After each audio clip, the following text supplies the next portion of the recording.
Let's go ahead and finish adding the fields to this content type. I'm going to jump back over to our list of tours. And we have our tour name and location, and now we need our tour type. And if we want to, we can look at some of the data for examples of what this will look like. This is mountain climb, extreme snorkeling, base jumping. Okay, so this looks like a text input as well. Let's go ahead and add a new one called tour type. And for the field, we'll do tour type using underscores for the spaces and turning it all to lowercase. For the type, we'll go ahead and select text. And again, we only have one widget. Let's go ahead and click save.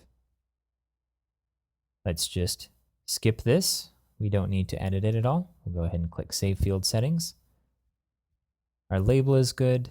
We'll leave this unrequired. Again, this is so that users can fill in this partially at first and then fill in the rest later. We'll leave the size of text field. Text processing, we'll go ahead and leave it plain text. We'll leave the help text blank, and I'm scrolling down. And we'll leave the number of values and maximum length as is. Okay, I'm going to click Save Settings. Let's go ahead and add another field. I'm going to jump back to the data. Our next field that we need to add is dates.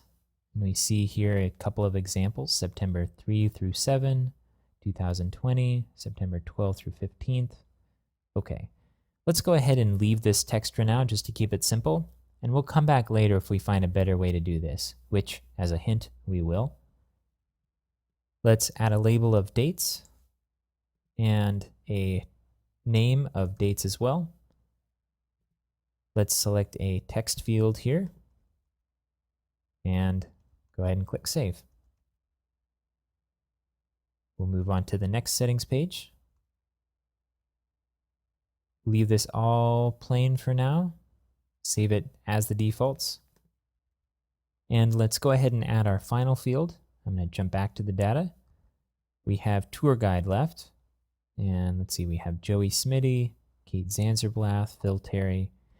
And I know from looking at the data that we've gotten sent in the mockups that we're also going to be creating pages for these guides.